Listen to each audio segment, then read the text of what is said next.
ce jour dédié pour la Refoua Shema, la guérison complète et rapide de Yinon Yonam Ben Fortuna. La question de Nathan. Rav, comment on peut expliquer que quelqu'un qui ne pratiquait pas du tout la Torah et qui fait tchouva, il va avancer d'une façon extrêmement vite et de plus en plus. Il va presque jamais s'arrêter. Alors qu'une personne qui avait déjà des bases en Torah et qui fait tchouva, eh ben, elle va avancer beaucoup moins vite. Comment on peut expliquer ça? C'est écrit dans la Torah hein, que Dieu a créé le premier homme et après il l'a mis dans le Gan Eden, dans le paradis. Donc on se pose la question pourquoi? Crée-le dans le paradis. Il est né où? Hors du paradis, c'est quoi? Des ronces, des épines. Terrible. Après il le prend et le met dans le paradis. Pourquoi? Quand on bénit les nouveaux mariés, une des brachot, c'est Samar et Samar. De jouissance, tu réjouiras. Raïm Aouvim, les amis qui s'aiment, que Samachacha, comme tu as réjoui. Yetzlicha, ta créature, Beganal Mekedem, dans le paradis d'antan. Premier homme. En quoi on bénit ici le Khatan et la Kala? Samar et Samar, de la Simcha. Il y a plusieurs termes pour dire Simcha en hébreu, 7 termes. Chacun a un sens un peu différent. La Simcha, c'est la joie provenant de la nouveauté. Par exemple, c'est écrit Yismechu Hashamayim Vetagel Haaretz. Yismechu, ça veut dire que se réjouisse le ciel.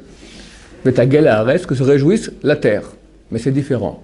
Un vient du mot Simcha, pour le ciel, un du mot Gila. Gila aussi, c'est de la joie.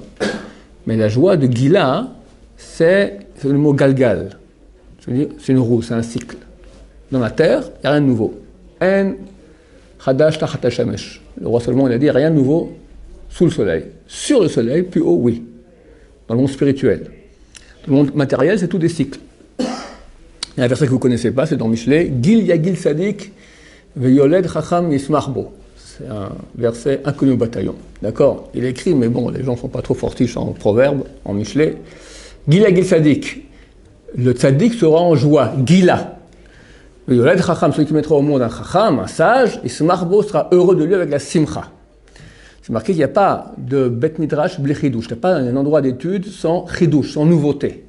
Un chacham, un sage, étudie la Torah, il y a sans cesse de la nouveauté. Donc il y a la simcha. C'est une joie de simcha.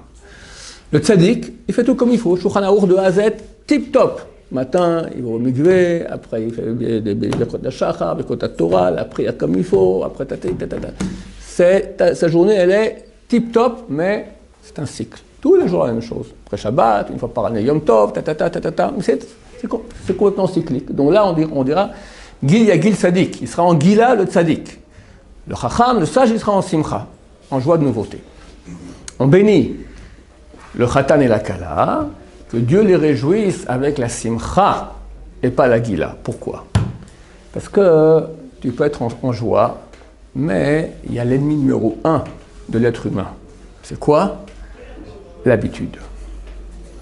La plus belle chose qui existe, la plus grande chose qui peut exister, quand tu t'habitues, elle perd son effet. Dieu a créé le Gan Eden, c'est l'endroit qui a été mis en place par Hachem pour le Eden. Eden, je crois bien qu'il y a un mot en français qui s'appelle eudonisme, d'accord? Ça veut dire jouissance, plaisir. C'est le lieu de la jouissance que Dieu a créé. Que Dieu a créé. C'est pas le Club Med, d'accord? C'est Hachem qui a créé maintenant l'endroit du plaisir. C'est extraordinaire. Il ne va pas créer le premier homme là-bas. Il va être là-bas. Il dit, bon, c'est normal. Ça va.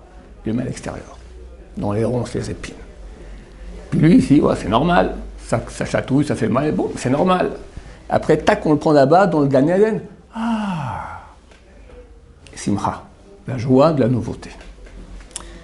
Le Baal Tshuva, a ce grand cadeau que les religieux de naissance n'ont pas. Il n'a pas connu la Torah. Et quand il la connaît, il est ébahi. Ébahi. Tu le vois, il prend un mot, après un commentaire de Rashi, 3 mots, il passe 1 heure dessus, il ne sait pas très bien comment on lit, et quand il a compris, il est au Gan Eden. C'est beau. Je me souviens quand j'étais débutant encore, j'étais dans le bus. J'étais les Mishnayot. Seder Moed. Il y a 6 ordres. Moed, c'est le plus facile. Il y avait des petits jeunes de 12 ans, religieux, ils se pouffaient de rire. Parce qu'ils voyaient un trip adulte en train de lire les Mishnayot Seder Moed, du genre, t'es un nul. Parce que eux, ils ont fait ça déjà quand ils avaient 9 ans. D'accord? Et trrr, ils les dévalent. Et nous, on commence lentement. Mais qui a plus de joie, qui a plus de plaisir? Que celui qui a mangé ça depuis qu'il est petit. Parce qu'il ne fait plus rien. Quelqu'un qui a vécu un Shabbat, il est habitué au Shabbat, et il a vécu de façon enfant. Il ne va pas faire l'effort après de grandir, et son Shabbat reste petit. À 50 ans, il reste un petit enfant, et il ne vit pas. Shabbat, c'est un des plus grands cadeaux qu'Hachem m'a donné. Dieu dit à Moïse, va leur dire au Bnei Israël, il y a un cadeau dans mes trésors qui s'appelle Shabbat. Un cadeau de mes trésors. C'est extraordinaire. La Torah d'Hachem. La Torah d'Hachem. C'est sa pensée, c'est lui-même. Il y a des textes qui disent que la Torah, c'est lui-même. Parce que l'homme, il est sa pensée. L'être, il est sa pensée. Donc la pensée d'Hachem, c'est lui-même. Tu te branches avec lui. On devrait... C'est extraordinaire. Mais on s'habitue.